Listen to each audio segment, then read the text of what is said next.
We gotta Yeah. go. I'm okay. I just started recording like right now. I totally forgot. Like All we right, got let's just reframe this conversation before we. yeah, because we can do the intro Yeah, after. I've been recording. Y'all good. Yeah. All right, excellent. We're gonna so back we were saying just yeah, man. Nicki Minaj is there's gonna be some real wars. Like it's gonna be like I can see the Nicki Minaj versus Cardi or whoever. It's gonna be a battle. Like it's gonna be actual bloodshed on the streets.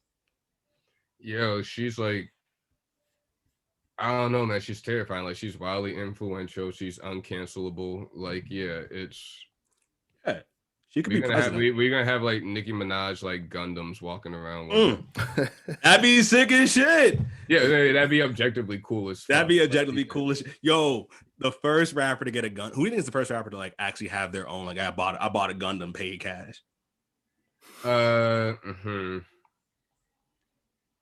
Who's somebody who like just stunning with stupid shit? Black Youngster. Black Youngster, yeah, Black Youngster might have that. Black Youngster's first rapper to get a mech. Like, it's gonna be a mech. Yeah. Y'all see the mech? Yeah, I got that mech right here. I got that mech right here. You just has a megaphone too. It's just like whore. You can hear like across the street. Oh shit! It's Black Youngster's mech. And then the next rapper, I think it'd be Sauce Walker. Sauce Walker would definitely have a Gundam. Oh, I would be irresponsible to get Sauce Walker. Oh, he's good. I want him to have one really bad. I want him to have one so bad. Sauce Walker is I love him. Like he's one of those rappers that like I like to watch more. I like to listen to. Like his music is bad. Like it's okay, but it's just like him online is just he's a real villain. You remember when he was in that when he just rolled up in the wheelchair for no reason a few years ago? Yeah. Sauce is the truth. You remember when you saw him? No, Nick, you know Sauce Walker? No, I'm not familiar. Oh, shit. Sauce Walker made the funniest fucking Future diss. Oh, yeah, he does the he's in the whole thing, like either standing on a roof just like jigging or like fucking throwing gang signs, calling Future like I raised my kid with another nigga ass nigga. Like I want it that way, bad boy ass nigga. Anyway, but the whole time he's holding an AK-47, just doing this. And that's the thing. Future's like probably my favorite artist ever, man. But that shit was objectively funny. Like it was, like, I couldn't have it. Yeah, it was like, what can you do, man? Yo, Sauce Walker's Drake This is my favorite Drake This ever. He said you fucking Cambodian ass nigga. It's so rude. Like it was. Yo, he's just so wildly disrespectful, man. Like we need Sauce Walker to like. We just need that one song to pop up on TikTok. Oh my god, I need that so bad because he signed Sada Baby and it was just like their videos together and Sada Baby's on TikTok. That was great, but then TikTok got him because people went to his old tweets and he had to apologize for saying homophobic remarks. Have you all been listening to Sauce Walker before this, or who are you talking about, Sada Baby? Yeah, exactly. Oh, when he did the Nicki thing, and then all like the Nicki stands were like, "Yo, we didn't know about this. We would have never supported this." Are you serious? And it was like, man, like, did you hear what he said on the song? Yeah, it's like Sada Baby was like 16 when he sent that shit, and it's just like this is weird what we're like canceling people for now, man. Also, like we don't know how much he's grown or not, but like he's 28 now, so let's assume he has.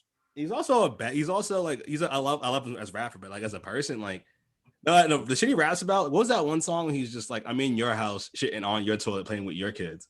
Like he just says evil shit. He was like, mom fed me pain. Now I make hoes snort cocaine. Like that's a bad guy. He's a bad guy. Like this is somebody that you don't want to be around. Right? It's just like I don't know. People love the dancing, man. But the song, even the chorus, they want to see me do my dance. How many people have got out of trouble because people love the way they dance? Chris Brown, all of them. Chris Brown's danced his way out of trouble 3 times. Chris Brown finally hit that front flip for real on stage, and motherfuckers forgot everything. Everybody forgot everything. Oh my god! But before we start praising Chris Brown, we have to remember. We weren't going. I wasn't getting to that point. No, Chris Brown is like. I feel like I could like worship Chris Brown is like worshiping the devil. Like people do it. People do it. Like I don't like he does a lot, but it's like. there's pros and cons. So I don't. That's the devil. But anyway, this is the Tawanda's Lives Request, the musical podcast, musical advice show. I want to start off first things first by asking you, Trey, what's your favorite song right now? My favorite, I don't know. Let me pull up Spotify real quick. Yeah, shout out to Spotify. I want a sponsorship. Oh, actually, you know what my favorite song is right now? What? It's a song called "See You." It's by Cash Kid, and it's got a whole bunch of other people on it. It's got like Rico on it. It's got like who else is on this? Like I Swear Vezo. Yeah, Rio the Young OG and shit. And it's we were listening to it last night, and my girlfriend actually pointed out, like I was a little surprised. She was like, "Wait, this is basically like that Fantasia song." See you? Oh, that's my favorite Fantasia shit. And it turns out these kids made like a fucking song that like has a bunch of Fantasia interpolations in it that I had no idea about. Yeah, and it's just funny as shit. Yeah, because it's. Oh, I can't wait. Because Fantasia, like, low-key is made for gangster shit. Like, I remember back in the day, Styles P freestyled over See You. It was so gangster. Like, people, like, Styles P is freestyled over different Fantasia instrumentals. And I was like, God, this is so gangster. Yeah.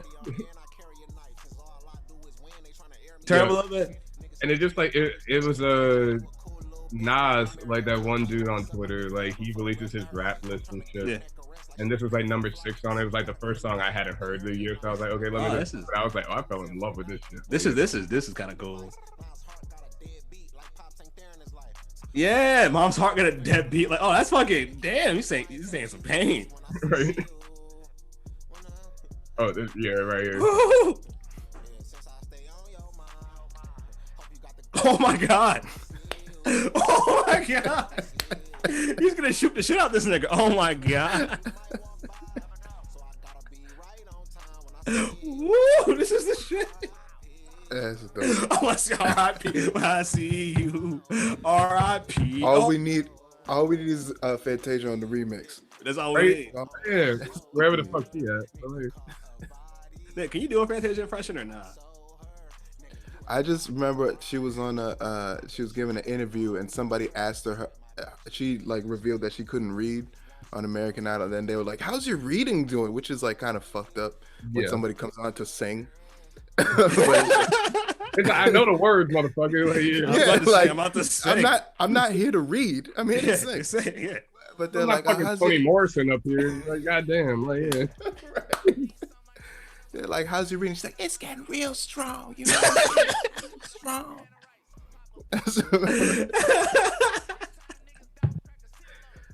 Oh my God, she has one of those hoarse voices, just like all. It's a church voice. Yeah. Oh it's my church voice. It's fucked up because like it's adult literacy is, you know, it's not a laughing matter, but like it's definitely funny when certain people can't read. It's like, funny, like Floyd Mayweather. It's really funny. He can't read. Yeah. It's funny when rich people can't read. Yeah, it's like he can, but he can't beat a book up. So like, he can't beat a book up. He's still very weird situation. Yeah, like if there's a homeless guy that can't read, you don't laugh at. That's fucked up. Like, look at that poor guy can't read. That's awful. Bro, but like, I found out Bill Clinton couldn't read. Oh my God, I'd clown him for days. The field day I would have, man. If Barack Obama couldn't read, oh my God. Which isn't confirmed, by the way. It's not confirmed. It's not confirmed. Yo, Nick, what would Barack say if he couldn't, like, let's get Barack. What's that say over there? I'm not sure. I can't even see it. I don't have my glasses. Can't look at it. I mean, it's right in front. No, it's literally like right in front of us. Like I can't. Like, no. Sorry. Does anyone else have a question? Somebody else, please. Oh man, fucking Barack couldn't read. But it's like poor people, if they can't read, you just get mad at the system. But like, I just know I want to see a white, rich, illiterate person. That would make my fucking day. Yeah, we still don't know for a fact if Elon Musk can read. So like. Oh, I wish he could. I want to know he can. Like if Elon Musk can't read, that'll make my whole life. God, that'd be the funniest fucking thing on earth. Yeah, I'm just give him a book. I just want to see what happens. Because you see a black person that can't read, I'm just like, damn, the system. It's racism's fault somehow. but a white South African who can't read, that's fucking perfect. Like you had every chance to win. Not to learn how to. Yeah, exactly. Right. At this point, you avoided that shit. To be like, you took a reading vaccine. Like I don't want to catch that shit. It's like Al's never heard of him. Like no bother, don't mind. But all right, with this track right here, is it the Fantasia you like, or just like? Because to me, when I'm hearing the stuff out of it, it's just like I just hear a lot of niggas trying to get out of a situation. Like they're trying to get out the hood or whatever. They've been through some shit, but it's just like they're having fun with it. Yeah. Well, like, so what attracted you to this song, especially? You heard it last night, but it was just like. So, well, yeah, I heard it like a couple weeks ago, I want to say now. And it's, I don't know, man. Like one thing I look for a lot in music nowadays, like, cause I work in music. So like, I'm constantly listening to new shit. Like I probably listen to like over 100 albums a year. Oh, wow. You don't get to spend a lot of time with music when you feel like you gotta listen to so much sometimes. That's one thing I've got a lot better about over the years since I've been like, because I've been doing this for like 5 years now. Word. Yeah. It's like you learn how to like, because it's something like you like doing and then you got a job doing it and you don't want that shit to feel like a job. Oh, understood, man. Yeah. So like you learn what things you want to spend more time with. And like one thing I look for, especially in rap, is just like I just want to hear like it sounds like you're having fun making this song. Yes. Yeah, like it's like y'all just like, everybody enjoy the time they spend into this song and shit. And it's like, because you could definitely listen to some artists and they just take themselves way too fucking seriously. You mean like Kevin Gates? And I love Kevin, but sometimes it's just like lately it's just like, all right, you're saying. Okay, as someone who's interviewed Kevin Gates before, he's probably one of the most interesting people I ever met. Oh yeah. I don't want to try to analyze that motherfucker at all because like there's shit that like I talked to him for like an hour and a half and I just came out with more questions than I got answers. Bro, I'm not gonna flex. I actually watched the video on YouTube yesterday. I showed my roommate and I was just like, yo, watching your face is the funniest shit because you're trying so hard and he's just saying so much shit, bro. Yo, also we did another video with him after that one too, where he's responding to comments under like one of his videos on YouTube. Yeah. And somebody asked him like to give their nephew fucking advice because he was just like going down like a street dude path or whatever, and they were like, he's not gonna make it. And he was like, yo, I used to be that dude, but like you gotta start thinking about what's right for the life you're trying to live. And he said like, yo, if nothing changes, nothing changes. And I was like, huh. I was sitting in the room when he said that. I was like, oh shit. Yeah, I was like, oh fuck. All right. But that puts some shit in perspective. Like, yeah. He's like,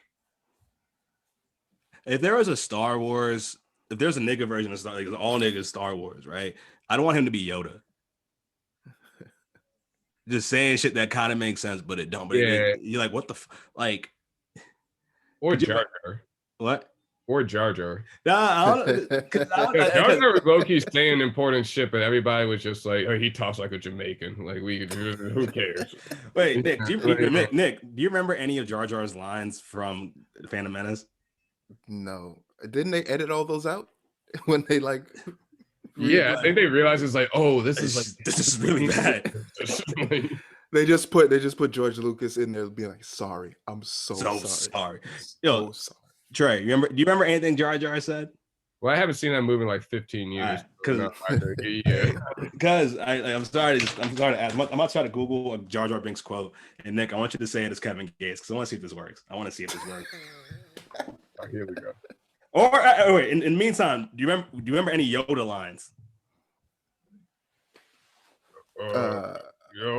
Pee I must, or like some shit. I don't know. Like what the fuck was just like, yeah.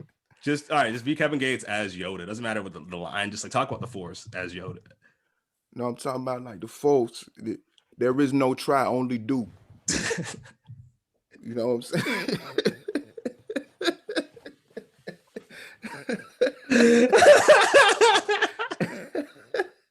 That shit made perfect sense. Oh my god. Oh no, Jar Binks quotes. I don't think that would work because all of a sudden Oh Jar my Jar god. starts to talk about eating booty. No one wants to hear that from He says, "Ooh, mooey, mooey, I love you." Somebody wrote that down. Somebody wrote that, went through multiple people and made it to film. Yo, the more I read, the more I read these quotes, I don't want this. No, Yo, George Lucas. I was out at ooh mooey mooey. Yeah, Yo, George Lucas is not seeing heaven for this shit, man. No, you can't go to heaven for this, bro. Oh my god, what the fuck? Oh Jesus Christ! Oh, he's just. I'm about to look. Hold on, what is going on here? What's man? Because like Misa called Jar Binks, Misa, your humble servant. Squeeze me, but the mostest safest place would be Gunga City. Tis where I grew up. It sounds like a fucking slave. Yeah, it sounds like a slave with a space accent. Exactly. Massa Misa is the same thing. You say boom to Gassa, then crash the boss's helibeaver and vanished. This motherfucker said, "This ain't gonna be very messy. Me no watching." Oh my god! Just let him say I. Just let him fuck. Yo, I hate that. Like, just let him say I'm. If he said it in that same accent, I'm not watching. Because every time they say, yeah. What you gonna say, Nick? Monsters out there leaking in here, all sinking and no power. When are Yusa thinking Wisa in trouble? Oh, everybody. No other aliens speak in broken English like this, right? None of them. This whole other than Yoda, he's just out of order. Yoda's on it, but he's right. Yoda's smart. Right. Jar Jar is just a whole he's just a whole slave. Like there's space slavery apparently. that was fucking awful. Nigga sounded like. And then the next movie they try to make this motherfucker a senator. So yeah. Him speaking for the Senate. Misa here on behalf of Misa constituents. yes. That's the George Lucas was like. See, niggas can't be mad at that. I made him a politician. The super slave, it was like they first met him and his English got better as time. I was like, all right, that's a little bit more acceptable. But how do they do that shit, bro? This motherfucker had one line in the entire third movie. Oh, they're like, we gotta cut this shit. Yeah, this is racist on so many fronts. Yeah, because they're like, all right, we can't kill Samuel L. Jackson and have him speak. This would be double offensive to niggas.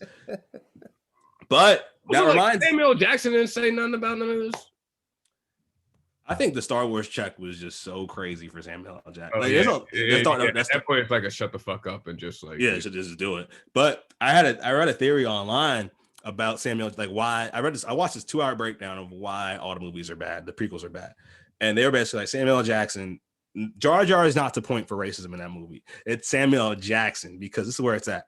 Because the role of a Jedi, right? You're calm, reserved, very at peace. You don't think Samuel L. Jackson for any of that shit. No, not at all. You just think of crazy. So they're like, if they were smart, they would have probably got like a Morgan Freeman.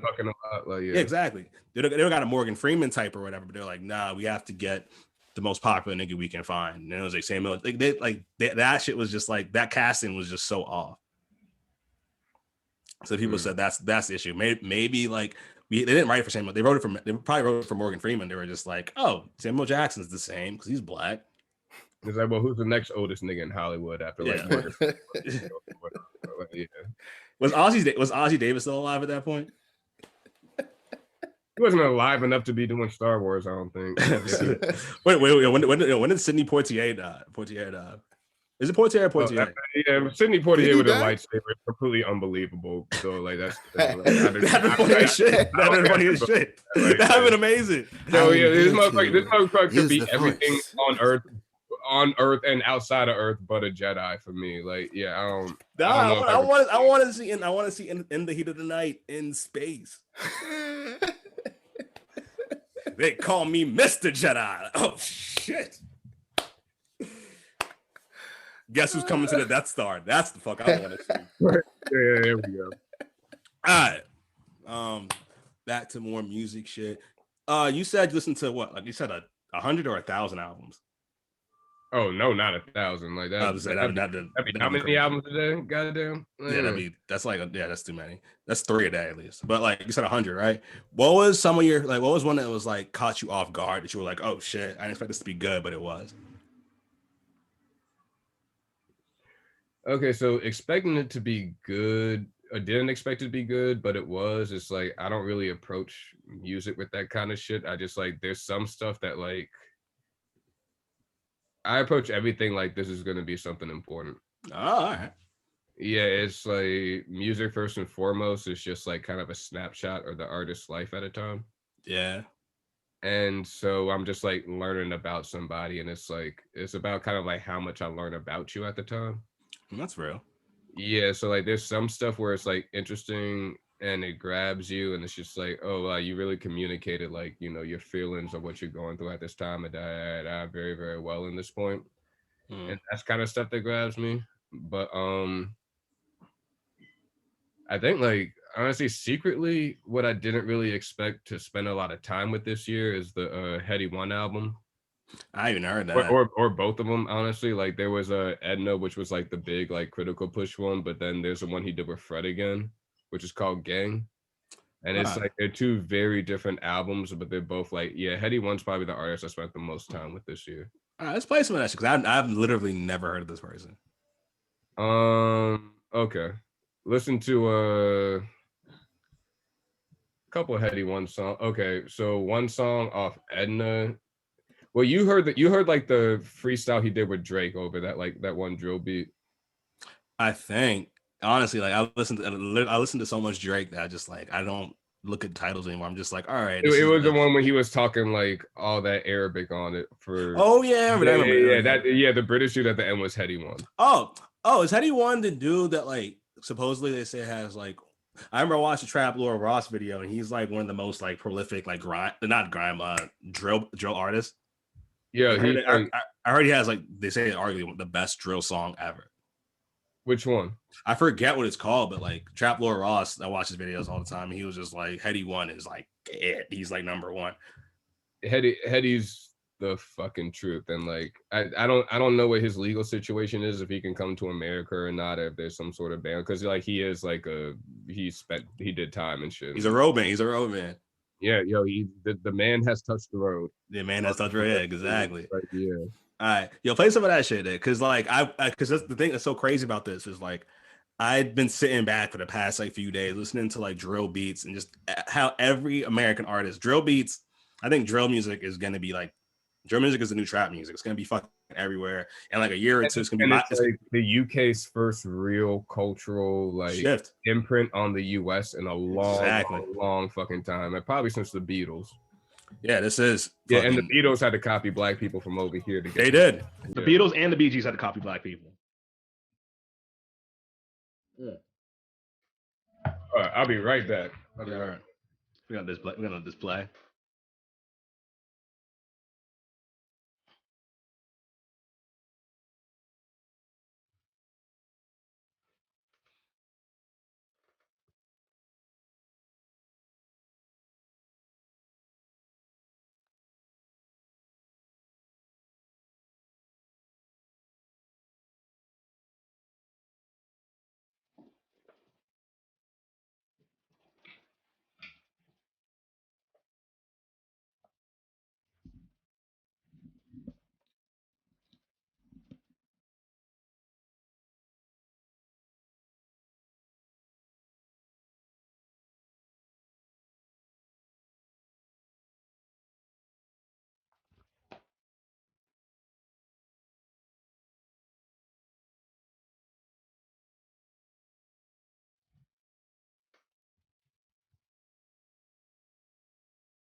Hey everybody, this is Tawanda.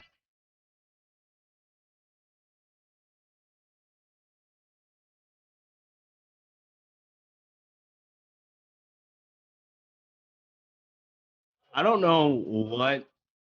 Like, I feel like I blame the British Empire. I blame imperialism for this, but like the British accent to me is always like so polite, even though they're saying the most dangerous shit. because they've taken over the world they took over the world so heavy where it's just like, oh, we see their accents being like, oh, like they can be chill about this shit. They can be relaxed about. It depends on the accent though, because there's like the London accent, yeah, which is like the one we usually hear like in TV shows and shit. But then you go a little further up north, and those are some wild fucking boys, man. I mean, yeah, but like I couldn't see a nigga with a Cockney accent taking over any Africa. Like, shut the fuck up, nigga. Like, oi, get the fuck out of here, bro. What the fuck you got in a fucking mirror? Get the fuck out of here.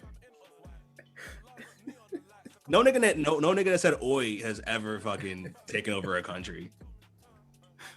Nah, but he's never like bit somebody in the nose before and ripped it off. Oh yeah, yeah. I mean, like that's the thing. Like we organized crime is one thing, but like on a one-on-one basis, like on a one-on-one level, oh, it's a rap. It's a rap. On a one-on-one level, that's a nigga that throws glass. That's a nigga that throws a glass in the air and starts to fight with whoever he hits. He's gonna start chewing the bottle so that he can bite you in the eye with it, like or in his mouth. Like yeah, that's the nigga. That's the nigga that hangs out with. That's the nigga that hangs out with all heroin addicts and just does crime with them. Like that's nigga from Train Spotting. Yo, these motherfuckers have a problem where people just like ride up on you and throw acid on you. Yeah, I was just about to say that shit. That's why drill music. Like, like a drive by. At least you got a chance. You get down fast enough. Yeah. Somebody rolls up on a moped on you and throws acid on your face like you were targeted. Like, yeah. Oh my god. That's the scary. Yeah, they didn't want anybody but you. It wasn't just like, let me cause some like, some commotion. Like, yeah. They brought acid and things to handle acid. To the store and bought acid. Like they had a point in time where I think it was like, unless you were like over the age of 18, you couldn't buy bleach at stores or some shit. Like, yeah. Oh my god. You gotta be 18 to buy bleach. Dog. Yeah. I was just thinking about that shit. Cause like we have that with guns. They have it with bleach, bro. Yeah. They're fucking wild. They're crazy. And what tells me that's what I was thinking about this shit where it's just like I'm tired of seeing British or European niggas be like, oh, America, you guys have your gun balance. Like, nigga, you guys don't have guns. Use acid instead. That's way more y'all the stabbiest motherfuckers on earth. Yeah. If you had guns, you'd be us. What it takes to look a motherfucker in the eye and stab them versus shooting into a crowd. Like, yeah. I don't, because I've never done neither. I imagine one of them's a lot more personal. One of them's way more personal. Yeah. You gotta stabbings, acid attacks. Like Top Boy was the most ruthless shit I've ever seen. Like them niggas all had machetes. Kids are getting thrown off roofs and shit. I was like, just give them all guns. It'd be safer. I swear to God, I'm just like, dog. If everybody's strapped, ain't nobody strapped, Yeah, that's why I like that. Yeah, that's what I'm saying. Like America, we have shootings and shit, but niggas be out there like there's UK niggas building whole bombs, like acid bombs, bro.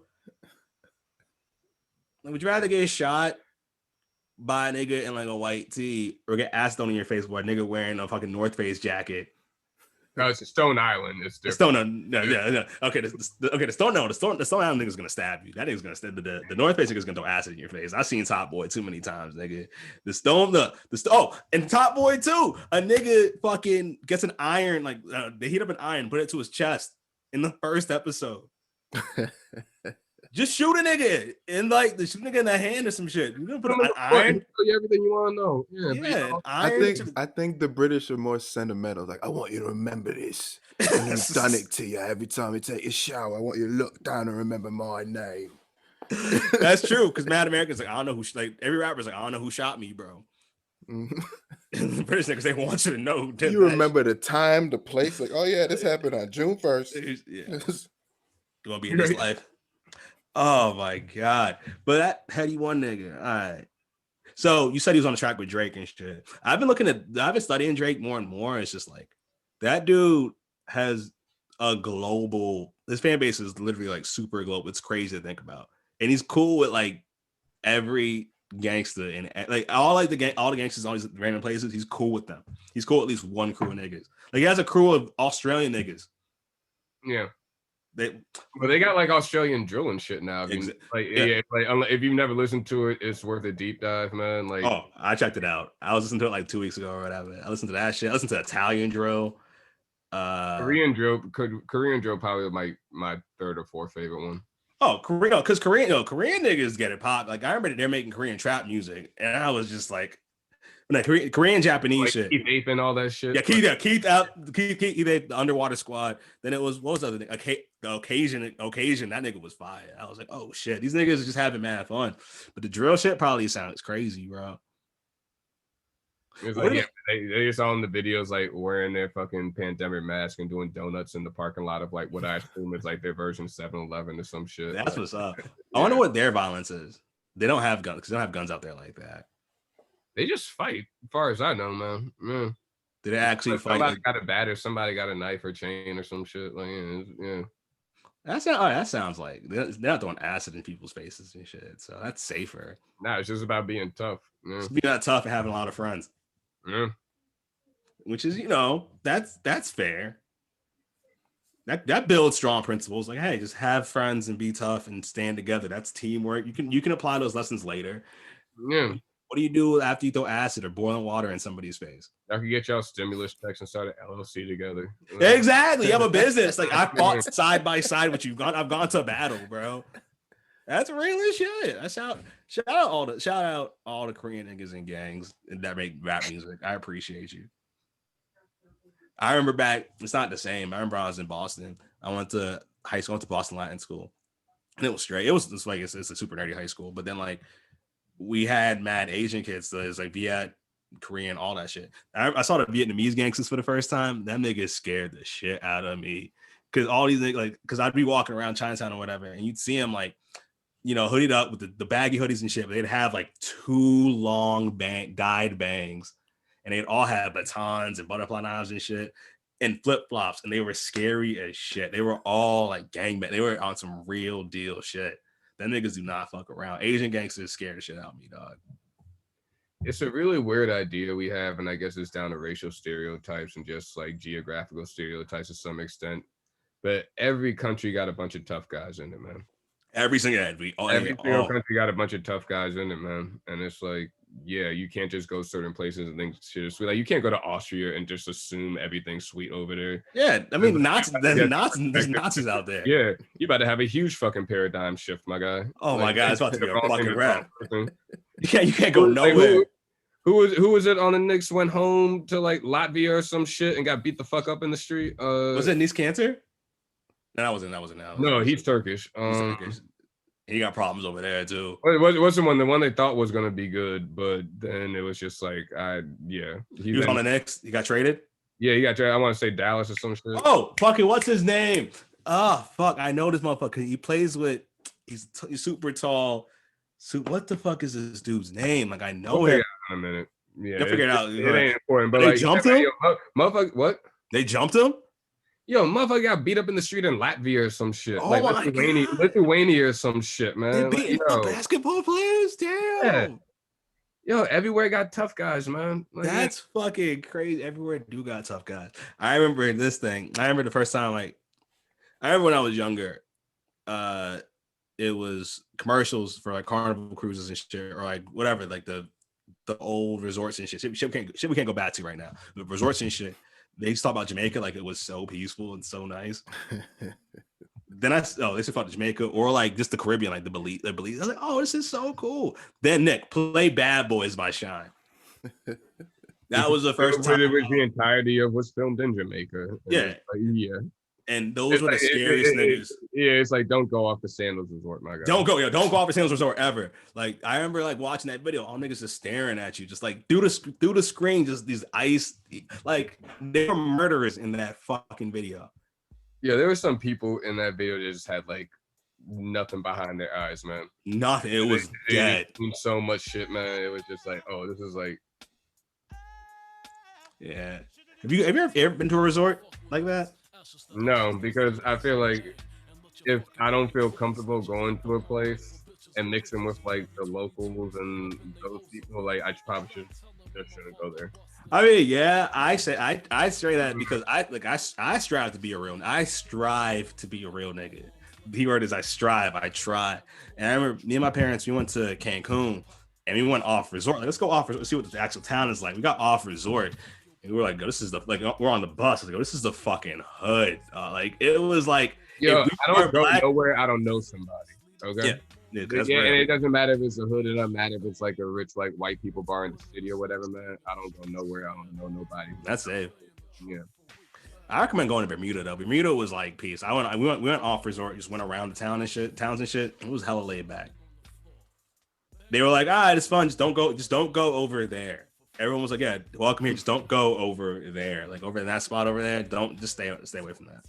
But Cancun, I was like, if we weren't black, we would have got robbed like immediately for sure. Yeah. Yeah, so, that's a lot of places in the fucking world, man. They just they see a tourist and they're like, "Oh, you won't even know how to report this to the police." Exactly. Like I'm so like, if I see like, I used to get mad. Like, if I get robbed in Thailand, fuck yeah, I'm snitching. Yeah. Like, fuck yeah. Am I going to be able to communicate certain things to the cops? I don't know. I don't speak the language. Yeah. You gotta try, but like. But I look at it from the robbers. My plane's out of here in 3 days. Like I'm not getting that shit back. Like, no, they picked the right one. So. I feel like looking at it from the robbers' point of view, like you see an American walking around, you know they got money because they're traveling here. They can't how do you not rob that person? I'm disrespected. Like I have to rob you. Like I'm sorry, but like if I don't do it, that's me with every German person in New York City. I'm not gonna lie. You with me with every German person in New York City, man. Oh, dog. Everything I can not to rob them. Like sometimes it ever had to happen. Sometimes when to be clear, I'm joking in case a German person gets robbed. And whatever. I don't know what they're using as evidence in court nowadays. Yeah, they don't. I doubt it. I'm not okay. I would never. But like sometimes, like you ever be walking down the street. And then it's just like late at night, and you see a white person like see you and like change their past. You're like, I could really rob you if I wanted. I mean, I'm not gonna, but like if I just walk, it'd be so easy. Right. The other side of the street is right there. I could just walk. Like if I walk, if I was determined. Like, oh, okay, cool. Now what are we gonna do? Right now we on the left. Now what? Like the thief is gonna be waiting. I need someone to hold my hand across the street so I can go rob that bitch. Please, somebody. Yo. I got robbed I got robbed in Boston at a bus station because like I was standing in the back of a bus stop, this big ass stop, and I saw these dudes like sizing me up. So I just walked to the front of the stop. I was like, all right, I'm gonna walk more in public, and the dude just looked at me and was just like, the dude legit looked at me. He was like, bro, you saw us after you, and you just walked 10 feet away. What did you think was gonna happen? Like he was like the whole time, like he was booking me, he was robbing me, but the whole time he was robbing, he was just so disappointed in me. He was like, all right, give me what's in your pocket. Why'd you stand there? Like, first of all, we saw you smile so hard. We saw you smiling too wild. That's why we did it. Like he explained to me why he robbed me. As I was like, next time, don't do that. All right, you're lucky. And then I watched those same dudes beat this kid's ass in front of everybody, and I was like, I just got life lesson. I only got robbed. Yeah, I was like, oh shit, I lost $30. That's fucking fine. They got beat up in front of everybody. Had to get on the bus with us after that. And we were all just like, damn.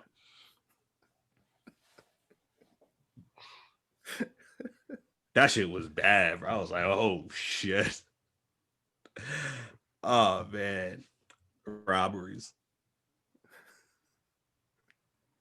Which I don't know why we're laughing about because they're not funny situations. They're not funny. No, they're scary. They're scary as shit. They're scary as shit. Like they're super scary and they're tense, and you're just like, oh fuck. But I think you have to like, if you've been robbed, you gotta laugh at it because if you don't, this will just consume you or whatever. Mm-hmm. Like I remember I got robbed, and my friends were just like, bro, you didn't fight back. I was like, I'm 13, 14 years old. It was for 21-year-olds or whatever. I was supposed to fight all of them and get beat. I was like, no, what I would have done. Yeah, what I would have done. And yeah. My boy was just like, nah, bro, niggas bleed just like us. It's like, yeah, but like, here's the thing: you bleed more when they have a gun and you don't. Yeah, then 4 years later. Yeah. Then 4 years later, me and my boy, me and that same boy who said that shit, we got robbed together, and I was like, all right, see, you get me now. Was it the same lesson giving thieves from the last time? No, it was different because this is what I learned about Boston niggas will rob you and they'll give you an explanation the whole way through. New York niggas will rob you. Like I've heard New York nigga robberies are just like, you know what time it is. That's all they say. You know what time it is. Like, Boston niggas be like, yo, all right, you'll get robbed. And they'll be like, all right. I remember me and two of my friends, me and like 5 of my friends, and then like a whole gang of niggas just showed up, and they were just like, yo, that's them outside right now. But they don't want me to tell the story. It's too hot. It's too hot. Yo, while playing this, Nick, play "Stick 'Em Up" by Project Pat. It's just weird that like I've been robbed, but I love listening. Oh, can I make a request? Yeah, of course. Whenever you listen, it's TLR. Yeah. Nah, I'm the DJ tonight. Yeah. Yo, "Rob Me a Nigga" by Freddie Gibbs. Yes. I remember I was in the car with my nigga, and I put this song on. He was like, We're in the hood. What are you doing? Chill. Also, like, why is this song so detailed? Like, It's so detailed. Robberies are intricate, but you went into the whole mental mindset of what makes someone want to rob somebody else in a way that we just haven't really heard like that. Exactly. In a long time at that point. Yeah. Oh, Freddie Gibbs is one of the best. But me and my friends, all these Crip niggas surround us. One of them has a gun. One of them sees I have a flip phone and gives it back to me, all disgusted. Like, whatever. There's a flip phone in the picture in the flip phone was me and my crush. So it's like, this nigga trying to rob me. He opens his picture, sees me with this white girl. It's just like, and just gives it back. I give him $10 or whatever. And then as it's ending, my boy, whatever, he's just like, yeah. They walked away. They were like, my boy was like, yeah. One of the dudes was like, hey, sorry about this. We're a new set of Crips in the area, and we need to just establish dominance. That's what the dude set up. The dude set up. Yo, they got Crip PR. Yeah, you give him whole PR. It's like, yeah. The Crip hit their like first round of like venture capital angel investment and shit. Like, yeah, like they hit their first fundraising round, and they're like, okay, now we just know we're just making our mark. Like, yeah. Exactly. We're going public next week, and we just want to make sure that we have everything set up. I'm pretty sure all niggas that rob me all of those niggas are either probably dead or in jail. But that nigga definitely has his own like t-shirt line somewhere. Like, he has a business. He's got a business. He got his like he's selling some shit. He's selling weed with the fucking Super Mario and they're like the Ziploc bags of Super Mario on the front. He has a business. He's doing some shit. Were they definitely Crips, or did they just tell you they were Crips? If you're getting robbed, you're not asking, like, excuse me, can I see your Crip credentials, please? You don't say that. Where are your credentials? Where are your credentials? Where are they? Sir, can you show me your membership card and your member number on that card?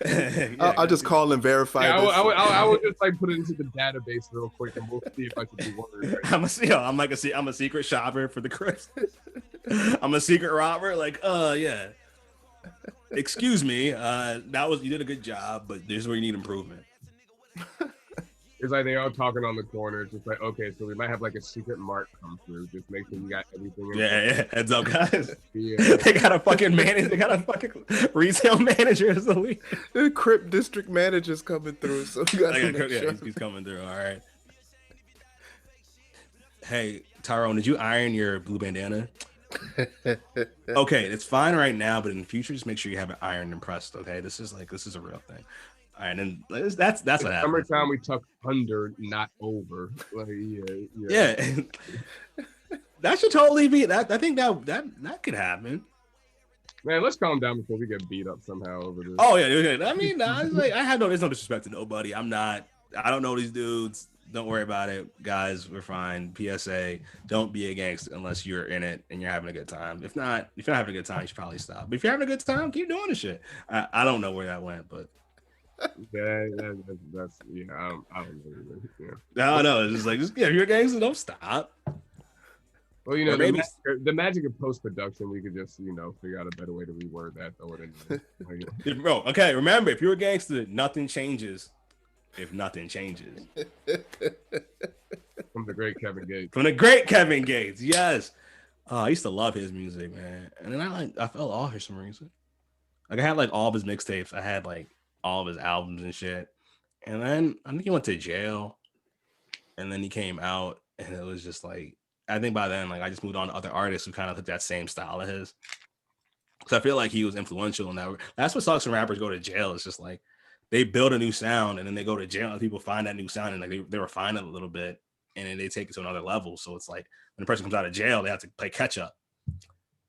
And I think Kevin Gates was just like, yo, there's a lot more money in just making hits and not being on the streets than there is just trying to like find the feeling or whatever of like those Luca Brasi tapes or whatever. But, yeah, those Luca Brasi tapes were crazy. Man, like, yeah, I still listen to the fuck was that 4:30 a.m.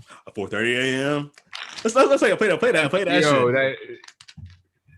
I remember we were just smacked that we were listening to that shit for the first time, and a friend was on like, "Yo, you think like this is what Drake thinks he sounds like?" And I was like, "Oh fuck!" Like, oh my god. This shit was so tough. I also don't know. I still know who the little boy is he's talking to at the beginning. Is that his son or like? It's just some little nigga who's just some little nigga. What up, nigga? I gotta get in real quick. All right. It's like it's the same kid Wyclef was talking to on like Lauryn Hill Thug Angels or whatever. Yeah. Oh shit. His conversion. I got into this shit because I remember Kevin Gates had an interview with NPR that was fucking what? How did that go? Oh, it's fucking incredible. He starts talking about a movie. He starts talking about Twilight and how it's like one of his favorite movie series and book series. And it's like he's legit the most interesting person I've ever interviewed, man. Oh, that dude's cool. That dude's coolish. I think it's just like he has. Well, actually, I'm not gonna say the most interesting, but like he's definitely the most open to saying like whatever the fuck is on his mind, kind of thing. Yeah. I like that. I think that shit. Like I think so. What I've gathered from him is just like he's one of those people that knows himself so well and loves himself enough that he's just like, oh, I can just say whatever the fuck I want because I like to hear myself make thoughts come out. I like to hear my thoughts come out and see how they sound. Like you can have a podcast for real. Yo, we kind of did that with him. So after I interviewed him, because like we did like the typical like 5-6 minute cut or whatever. Yeah. A bunch of comments were like, whoever edited this interview down to 5-6 minutes to get fired. So we had to do like a director's cut. Oh yeah, I saw the 12-minute one. And one of like my senior producers was like, yo, we need to give Kevin Gates a show. Like, yeah, and so it was him and I don't know if y'all familiar with OG Booby Black. Yep, OG Booby Black. Shit, when people call in. Yeah, that was a Vice show, and like it was basically because like the Kevin Gates interview like did so fucking well, and it was just like, yeah, this motherfucker was talking about like instead of fucking workout, like what is it like that post workout drink? That creatine shit. Or yeah, the creatine. He's like, if I could just like drink a woman breast milk. And it was like, all right, man. Like, yeah, that shit's amazing. I love watching that shit. Oh yeah, funniest part about that shit was it was on a Friday during the summer, so it's like summer Friday. Like, yo, he gonna show up at 12, or probably closer to 12:30, and so like it'll be done by about 1:30, and then like that'll be my summer Friday. I took the rest of the afternoon off. I was like, once this is done, we out of here. I'm just gonna go to the bar down the street or whatever. Yeah. So I timed my edible for this motherfucker to show up at 12:30. Up at 2:30. Oh no. So I'm in the throes of this shit. Dog, I swear to God, I was just watching this shit yesterday, bro. I didn't even that's so fucking funny. Yo, you saw me drinking so much tea and shit. Yeah, yeah, because I was just like, oh, this is weird. Yo, this is also like the first time on the podcast of everyone to be like, oh, I want to talk because I've watched a lot of shit you've done. I appreciate that, man. So like this is like the first time I usually am like, nah, fuck it, we can just talk. But now I'm like, we gotta talk about all this shit because people keep telling this Kevin Gates shit. Yeah, I mean that's the whole story. Like I was just like smacked, and this motherfucker was saying shit like, I asked him like spades, Uno, or rummy or something. He's like, Uno. I don't know how to play. I just like the colors on them shit. And I was like, okay. And he's like, yo, sometimes I like being like, hey, baby, you want to play Uno for some sex and shit? And I'm just like, I've never played Uno for sex. Like, I don't know if I can think of this one. All right. The other one I really like that I've watched 1,000 times. And this is one that like I was like, wait, this is the first time I saw you. I was like, oh shit, my nigga's on this shit. The Young Dolph and Key Glock shit was my favorite fucking thing ever, bro. So I like Dolph and Glock a lot. Like, yeah, it showed. Before I like this shit up, we'll talk about this one. But nah, that was probably like, I think Dolph, it was like the third time I had ever interviewed him, and with Glock, it was like the second time I ever viewed him. Yeah. So like we had some sort of like rapport going into it and shit, and yeah, it was funny because I interviewed a K-pop group like earlier in the day, and I was just like, let me go smoke one because I know they're gonna be. Yo, like, Nick, can you play Back to Back by off Dumb and Dumber? What? The Back to Back by Glock and Dolph off Dumb and Dumber. Oh, dude, that whole album is extremely like underappreciated, man. Like, yeah, me and my nigga Sean heard it for the first time. We were just like, what the fuck? It was, but keep going. You got high at the K-pop group. No, I didn't get high with the K-pop. No. The K-pop group was cool as hell because like they came in and like people, it was they had so many fucking people with them. And before the interview started, they wanted to eat, so like they ordered them a bunch of like fucking, like I think it was Shake Shack, because it was just a bunch of burgers and like stuff that like got brought to them. So like they're all sitting there chowing down, and I'm sitting there going through my questions and stuff, and they're like, "Hey man, do you want one?" And I'm like, "Yeah, I would love a burger right now." And while just like eating burgers and shit, they're actually, yeah. Well, actually, I could say it because he's never going to sign the release for it, and it's about like a year and a half, 2 years old now. But like their manager was a dickhead, and like we were all having fun, and every time we were having fun talking about stuff, he'd be like, "No, I don't want them talking about this. I don't want them talking about this," and then he refused to sign a release form, so we never got to put the fucking interview out. But it was a really good one. Yeah, that's unfortunate. It's like, yeah, I have so many interviews that never just got to come out. Damn, bro. Yeah, because like some shit happened or somebody like made a call or something. Yeah. Oh. But yeah, with the Dolph and Glock one, like yeah, so like after that one I wouldn't smoke because I knew they were gonna show up smacked probably. Like Dolph, you could see when Dolph falls asleep at one point. Yeah, that shit's so great. That shit's so great. Yeah, but it's nah man, they're just like two funny fucking dudes, man.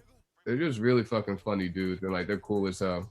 They just show up with like a dozen people every time, and then like it's like it's never any less than 6, but it's never any more than like 12, 13. Wow.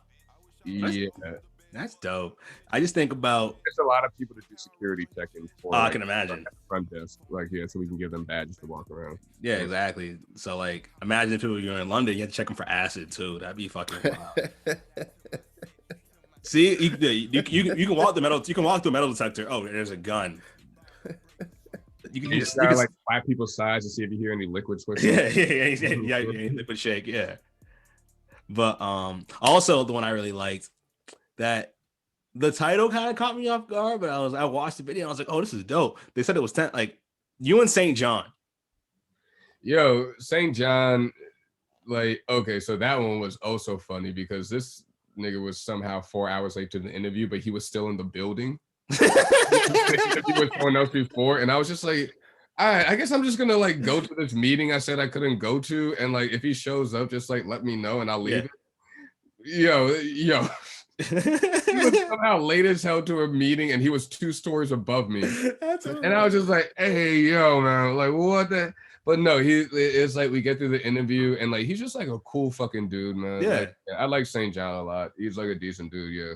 Yeah, I met him twice. I remember I met him one time. I was I met him at a meet and greet to buy like shirt, like at a a pop-up event, And I told him, I was like, yo, my girlfriend, my ex had a huge crush on him. I was like, yo, my girlfriend has a crush on you. And he said to me, nah, bro, she has a crush on what she sees. She has a crush on you. She just sees it in me.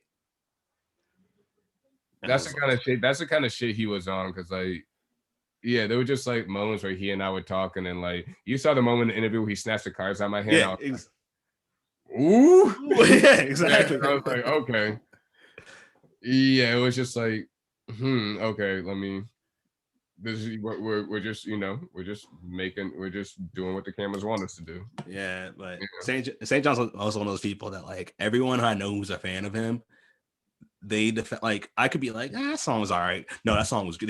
People get so passionate about him, like they know him. Yeah, I'm like, because I'm a fan too, but I'm just like, it's just fun to watch all that shit happen. And he's one of the most charismatic people I ever met in my life. He's charismatic, and he knows how to make you feel important, but also like he does a whole sweeping thing in the room where everybody in the room loves him and shit, and it's like, yeah, all right, like yeah, I like that. And then like he's one of those people. I was talking to my friend about this shit, where it's just like I went to his concert because my ex was like, we have to go see him in the concert, and I get there, and at first I'm just like, who the fuck is this nigga? Why? Like, because I heard his music, it was cool, but then like he has that energy of like, if you didn't know, like at first I was like, he's forcing it, he's doing too much, but I was like, that's just who he is, and that made me like him more.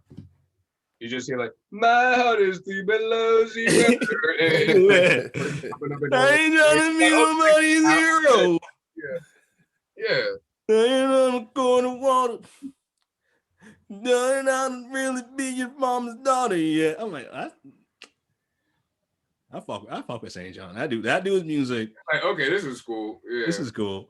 Also, like his last album, I liked his last his collections rather, because I realized that like his music, it as albums, they don't really make sense, but it's like as just groups of songs, it's just like it hits different. It's all a whole concept he's doing. I still gotta listen to the one that came out this past year. It's like because I watched the interview with him, and he was just like the album before it was him like falling in love with the stripper. You know, proposing and then like eloping with her. This album, what I caught from it is kind of like the after, like now, like they're on the honeymoon shit, and like all the shit that has to happen after that. So it's just like it's all like I think the album is like a span of like 2 weeks or whatever. The first one, the second one. It's like it's a whole concept thing. It's really dope. It's just about like how it's like it could be a P Valley like what you call it subplot. Okay. And it's a lot of like remixes. What I like about it though is just like we said this earlier with albums where you can tell like the artist is having a lot of fun. On the first on Get Lenny's Love Songs, some of the features sounded like they were just doing it because they got paid. On this new album, it's kind of like, oh, everyone is actively trying to have a good time. So it's like kind of a Travis Scott situation. Yes. He's like, I honestly think that St. John is like one Travis Scott song away from being like a superstar. I definitely agree with that. It hasn't clicked for him on like a super mainstream level yet, but like no, the dude's like undoubtedly talented and shit. And yeah, man. Undoubtedly talented, understands music. Fucking I'm rooting for him, man. Like, yeah, I'm rooting for him hard. Also, like I met him twice. The second time I was like, oh, I met you. I remember that. I was like, no, you don't. But I was like, oh, my ex had a crush on you. She was my girlfriend at the time, but we broke up. And he's like, I can tell you look happier. And I was just like, ooh, you dirty motherfucker. Yo, the motherfucker is like a smooth fucking talker, man. That's a smooth ass talker, dog. And the funniest thing is, like, I watched the interview that like he was doing that made him like several hours late for the one I did. Yeah. Man's had a whole other outfit on. He's a outfits to fight. Like, he knows what he's doing. He's got a fucking strategy. He's fucking He also has like he has his own like his logo for his leather jacket is so dope. But I'm just like, I want to buy it, but I'm just like, I don't know. I feel like a groupie if I had it shit. Because every video is like, strippers wearing his shit. I don't want to dress like somebody he pays to see naked. All that whole like stripper shit he was doing during pandemic. Yeah. He's one of those guys, and I like that shit. I'm like, yeah, you know what? Do some. I like rappers doing reckless shit during the pandemic. It depends on the energy they get. Like, don't be so cautious. The level of recklessness. Yeah. Because, like, yeah, you know, Jack Harlow and Lou Will in Magic City. Even though it was only for the wings, that was dumb. Even though it was only for the wings, I believe them. Lou Will is not somebody who lies. You can't have 2 girlfriends at once. And liar. Like they're gonna catch you in that shit, man. Yeah, you can't. Yeah, you can't. Yeah, you have to be the most honest man alive to have 2 girlfriends at once. Right. I've thought about that shit. I'm like, I could have 2 girlfriends. I'm like, no, I can't. I would love to. Like, I can't afford it economically. Also, like, I'm not a liar, but it's like, I'm not gonna tell you everything. Nah, having one girlfriend was, if you're gonna be serious about it and be like a good boyfriend and shit, man, that shit requires a lot of honesty and stuff. It does. But the two of them, and it's not even about like the not lying thing, man. It's like you gotta be open as shit to like 2 people at once. But they gotta be open. That's the thing, man. Like it's not about necessarily if you a liar or not, man. You gotta be open as fucking vulnerable as fuck with 2 people at once. I think if you have enough, I think it's like you can be like 70% open, but you have to have at least like 100K. Like if you make 6 figures, you can make that shit happen. If you make 6 figures, you make most insecure motherfuckers though, because like, yeah, why you working so hard to make 6 figures? You're back to make 6 figures and shit, man. Oh yeah. Oh, I'm not talking as a person that makes maybe. I'm not saying there's every one of them, man, but that is definitely a lot of them, man. You see these motherfuckers balding at like fucking 22 years old and shit. And they become the richest niggas. I gotta get rich. I'm a whole ass like 3. I gotta get rich, man. Like yeah. The next time I see that, you can go the Danny DeVito route and just be charming the shit, but a lot of people don't have that. First of all, Danny DeVito is a fucking angel. All right, that is literally. It's astounding to me that Italian Americans focus so much on Christopher Columbus, who was fucking Portuguese, when we could have like a Danny DeVito statue in every fucking. It wouldn't cost. It wouldn't cost shit.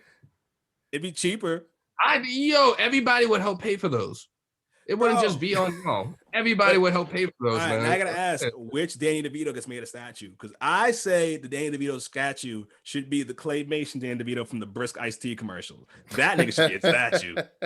It should be that nigga. Nah, I'm thinking like Twins era Danny DeVito. Ooh, all right. What about you, Nick? What do you say, Nick? I don't know. I like the current day Danny DeVito. Always Sunny Danny DeVito? Yeah, like look, almost a mess, but like he knows it, so it's okay. Have y'all seen the show Deadbeat on Hulu? Nah.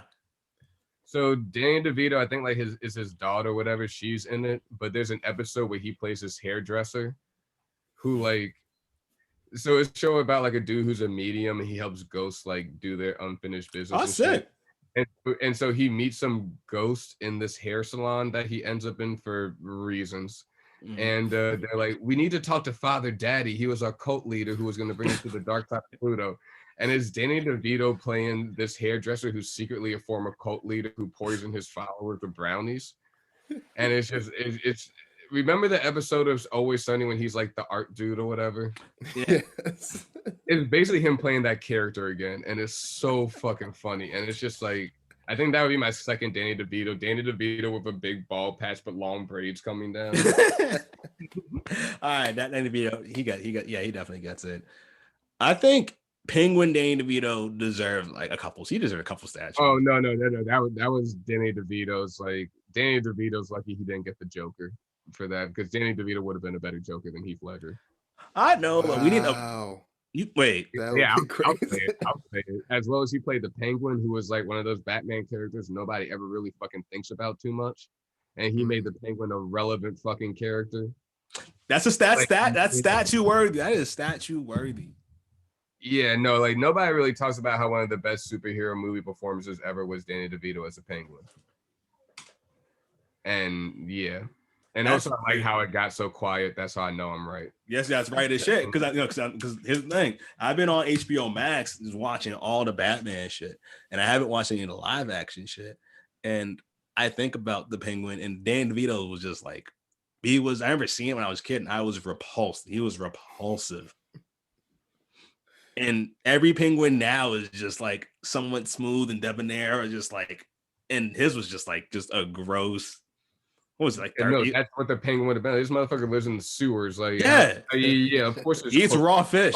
Disgusting. Yeah, he had like slime coming out of his mouth and shit. Right, he was just slurping up like sardines that people threw in the toilet. Yeah. But yeah, for some reason, like I don't know. Yeah, Gotham City is weird that they just had like Gotham City is just like the rent out there has to be like $100 because why just move. Who the fuck is living there, man? Yeah, who is living in Gotham, nigga? I don't care how broke you are. There's a way you can get out. It's like Mississippi's right there, bro. It can't be that much more money. It cannot be that much more money, man. Rent is like not that expensive in Mississippi, Alabama, but the Gulf Coast got to be better than this. The Gulf Coast, like, yeah, y'all get hurricanes, man. That's better than the Joker just like deciding to bomb. Right. What are you gonna say, Nick?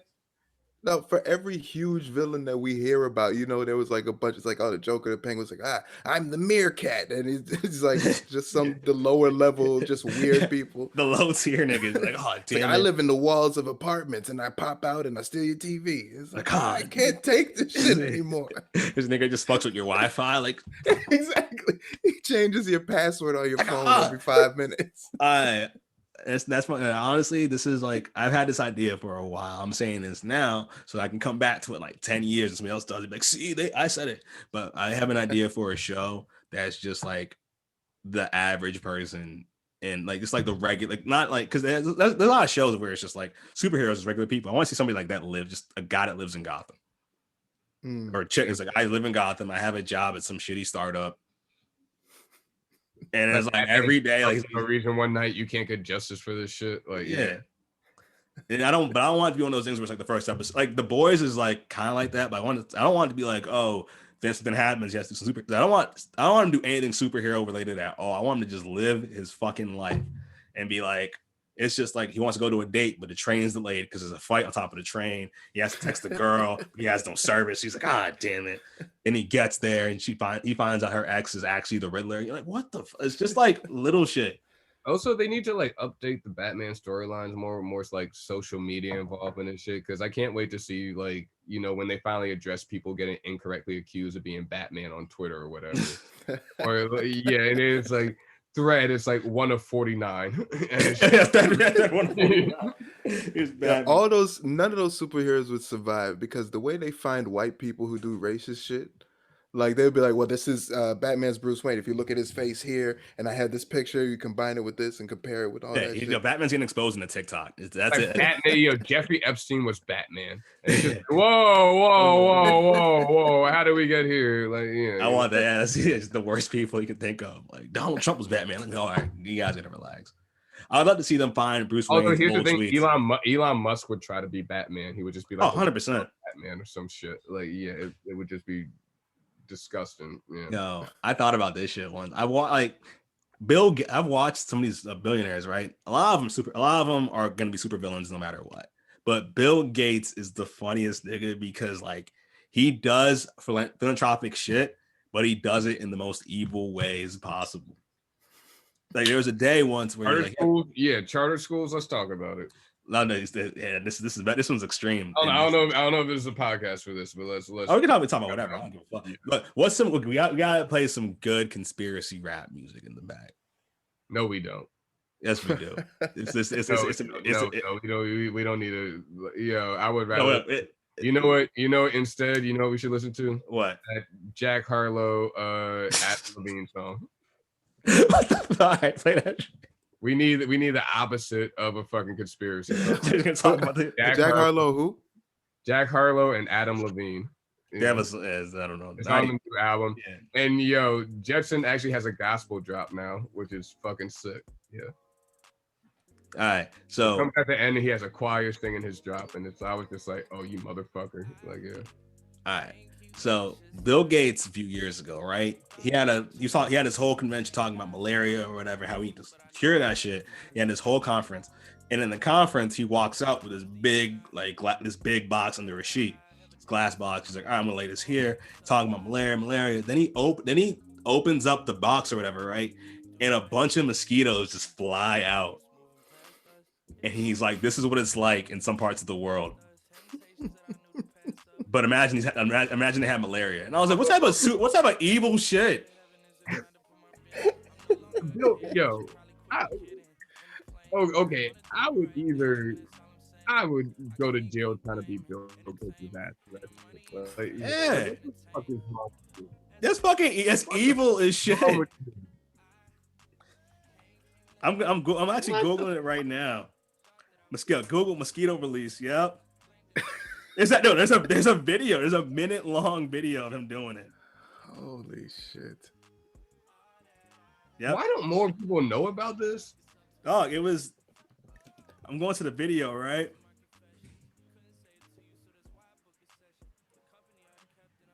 Fucked up. This is a video. There's only 50,000 views for it. This should be more widespread knowledge. What the fuck? No, that's fucking. It's just like, I mean, it's rich people, so I'm like, I don't feel too. I mean, like it's funny. It's funny. But yeah. But like, yo, it would be if I ever saw Bill Gates at the next like billionaire convention or whatever. You're knocking his ass out. On site, man. Like, yeah, I got 3 stings through the face. I had to go like to some fucking award ceremony, except some shit. Yeah. I was up there looking like, yeah. Oh, I got stunned the fuck up. West Nile is still a thing, Bill. Did you not realize that? My wife got West Nile. Luckily, I have sickle cell, so I'm fine. But fuck you. Sickle cell. Shout out to all the sickle cell niggas. I appreciate y'all. You fight like you guys are clear against malaria. That's dope. But you tired. Get your iron up. I fuck with you. So what's your Bill Gates theory? Bill Gates definitely hunts people.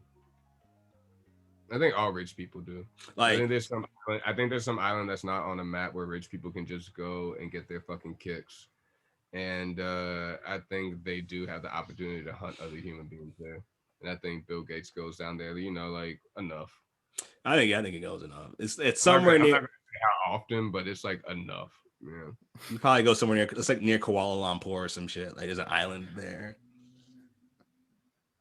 Or maybe like, you know, maybe Antarctica just ain't as cold as we've been led to believe. There's a secret spot. Yeah, like it's just like a secret hangout spot. Like yeah. right in the middle where it's just like an oasis, but you get hunted. Yeah, you know? That's where you get hunted. Bill Gates is there. Fucking Elon Musk.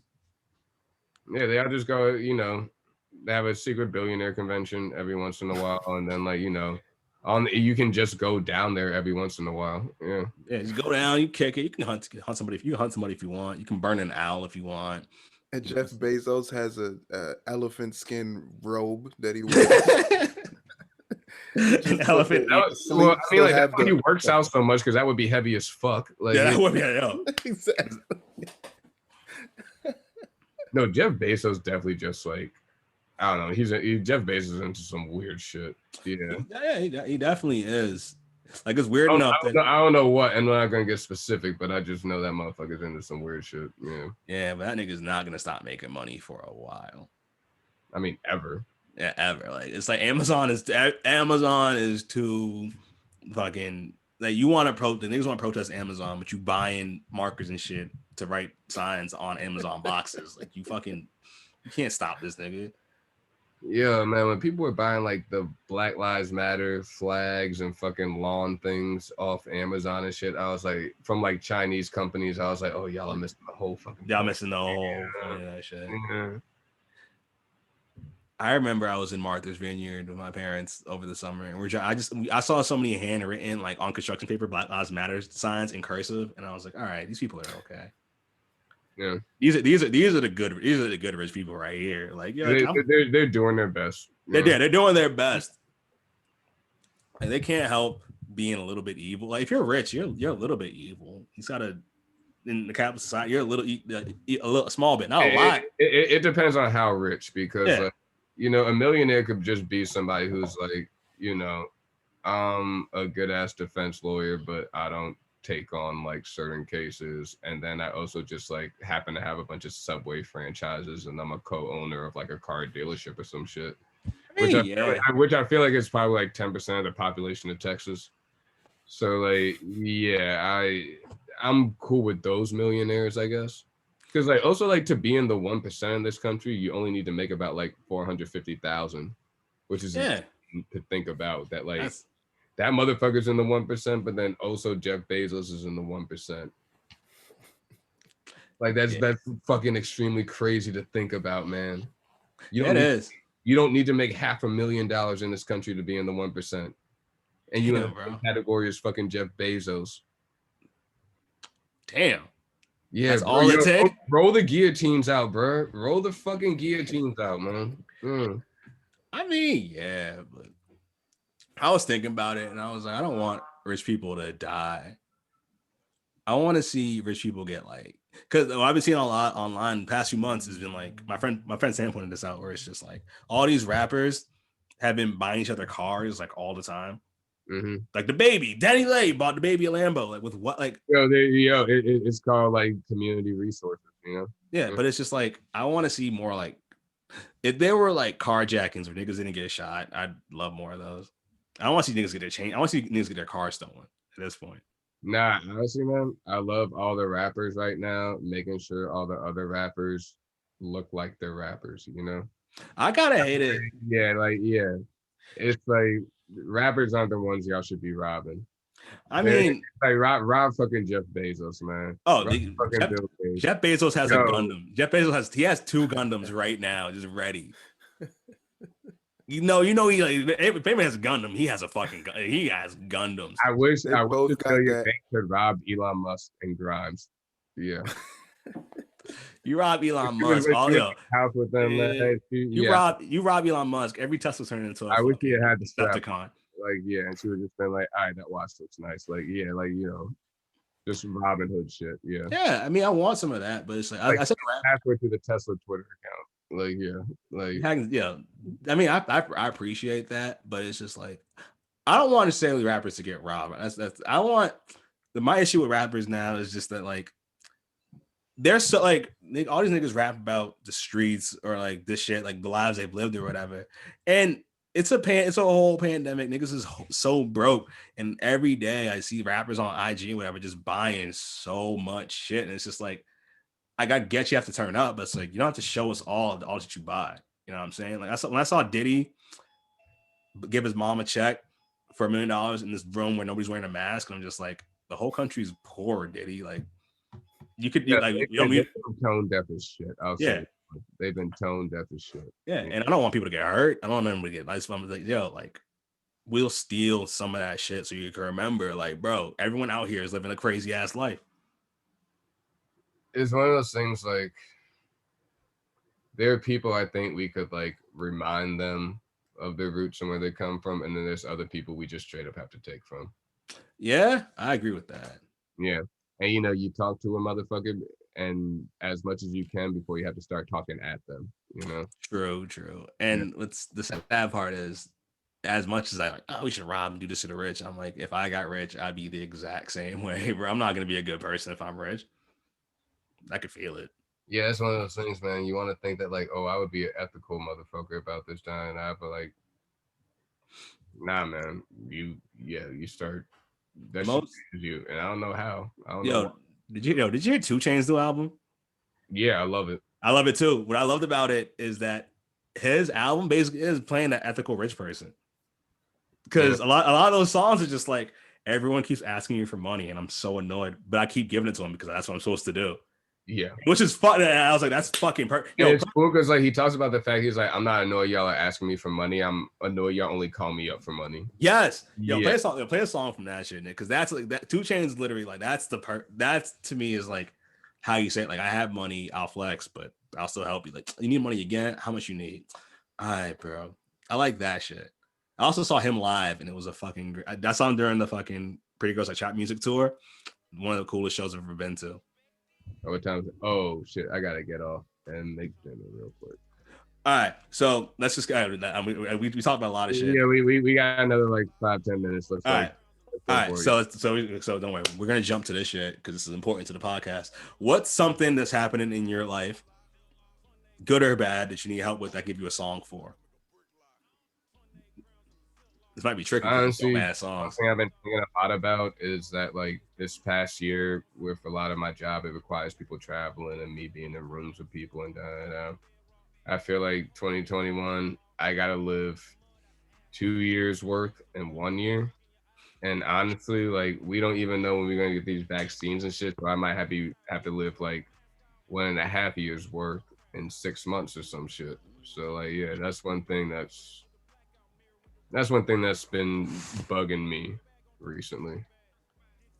All right, so if I get it, it's kind of like the idea of you have basically a pressure to live, like you have In the a pressure. way, yeah, it's like a pressure to get a lot of life in a short amount of time. All right, so I've been thinking about this. Usually, I listen to songs where it's just like my usual go to is like I listen to songs that are very much like I hear the person telling me what to do, motivating me, but I'm like at certain points now, as like I grow into being more of a man and an adult, I realize I have to be that voice of reason in my own head. I can't look to niggas like that. So I listen to a lot of instrumentals and shit. And what I listened to the other night, it's been sampled a lot, but it has this chaotic but focused kind of rhythm. Nick, can you play the song Hot Music by Soho? Oh, this is from 1989, and it's been sampled a few times. But this kind of shows me like this. All right, we have to get up, we have to do shit, we got to make moves and stuff. But at the same time, it's like we have to be.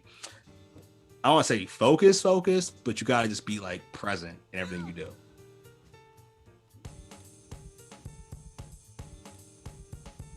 This is me as like a good like get up, wake up, drink a coffee, take a shower, eat some eggs, get on the train.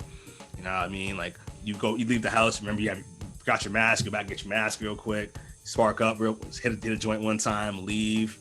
What song is this? It's called Hot Music by Soho. I've definitely heard this song a bunch of times. I just never knew the name of it. Okay. Missy Elliott sampled it, and Chaos from Canada sampled this shit way back in early 2000s.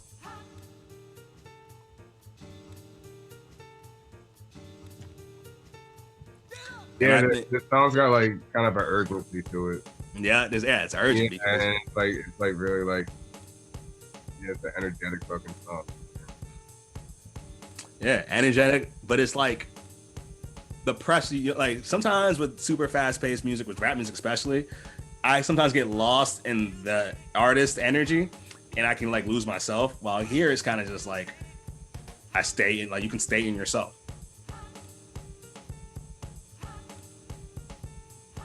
Okay. Right. Okay. Yeah, man. I found that on last night watching. I was watching some other videos high as shit for like 2 hours, and I found that song, and I love it. All right, now this closing segment. We turn the tables. I tell you what's going on in my life, and then ask you for a song. Right now, I would say I got to the end of 2020, and I'm trying to get excited and focus on 2021.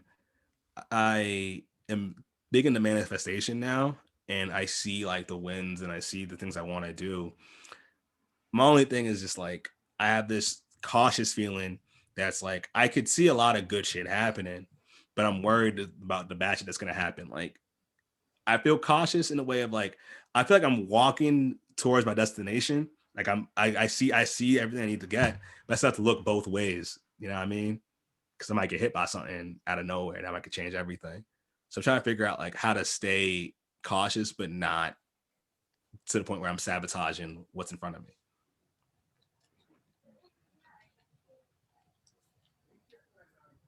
Okay. So immediately what pops up for me is Back to Heady One and the other Heady One album we didn't play something off of, but yeah, his album Gang, it's the title track off Gang, which is like play that one real quick.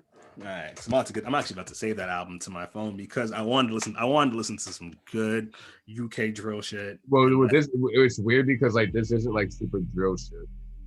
Okay. Yeah. Either way, it's weird experimental.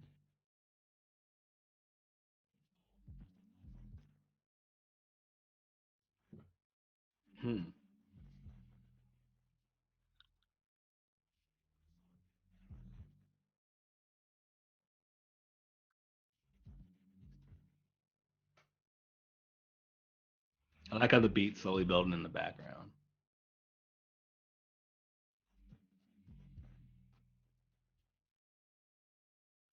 Oh, I like that. I like the way the way the beats building, and it's like because at first it sounded like he's going this frenetic ass pace, but now you see it's like he's on beat. He's just been it's just like his flow is like this. Like watching the beat catch up with him is perfect because in my head I talk really fast because I think so fast. So I'm just like always feeling like I'm getting ahead of myself, and this shit is kind of like this shit is a good medium for that. I like songs with that kind of pace because it's just like everything eventually makes sense. Okay, you will find a sense when you find it. All right. Well, this is gang right here, right? Yeah. All right, this is getting saved. Like he got like FKA Twigs and like Jamie XX on it and shit. Like, yeah, and Sampha. Yeah. This is great. It's a really fucking interesting album. Like, shout out to Ryan on the UK team for Noisey who put me onto this album. I bet. Yo, shout out to that. And as we got to wrap and shit, I just want to say thank you for doing this. Is our first podcast, 2021. And I gotta say, this was fucking amazing. Thank you. I had so much fun. And again, Sunday night, man, or like just a general weekday night. If I'm not allowed to say when we recorded this or whatever, it doesn't matter. Like, it's fucking great. It's just like I'm just happy we got to do this shit because I remember I talked all this shit about Twitter and shit, but you were like one of the first dudes I followed on Twitter. I was like, this dude's cool as shit. And I realized like at that point it was like, oh, you can connect with people from across wherever the fuck, and it was like a cool little thing. So it's nice to see that like things have progressed beyond just like Twitter ideas and whatever. Now we're doing actual shit. Yeah, it's like it's really amazing the number of people in like the decade or so I've been on this fucking website. Just like the people I've seen grow like in their careers and like they got married and have babies and shit. Like just like people trying stuff out like for themselves and all. Like Like, it's really like that's part of the reason I keep that stupid app on my phone, man. Because like there's so many people who are like I've grown to care about and want to see them do well, and I'm happy to see them doing well. And I just want to keep following that journey. Yeah, that's what's up, man. That's what's up, Trey. Yo, shout out your Twitter and social media if you want to, or whatever. Shout out whatever you want to shout out. Where can people find you online? If you come across me, you come across me. Yeah. That was big as shit. Yeah, I'm not. Yeah, it's whatever. He is outside. He is outside. There was a day I saw you on like like at Marcy, but like, I never like talked to you, so I was like, oh yeah. If you see me and you like what I do, like come say hi to me. If you don't like what I do and you like see me and want to say something about that, just like get prepared to be roasted back. Just make sure you don't have any corny shoes on or whatever the fuck.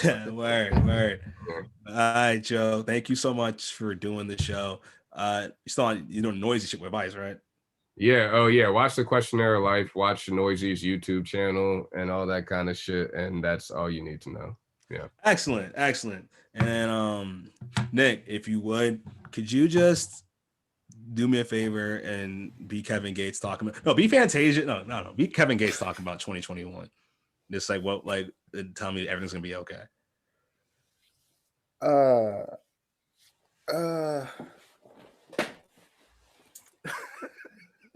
You got it.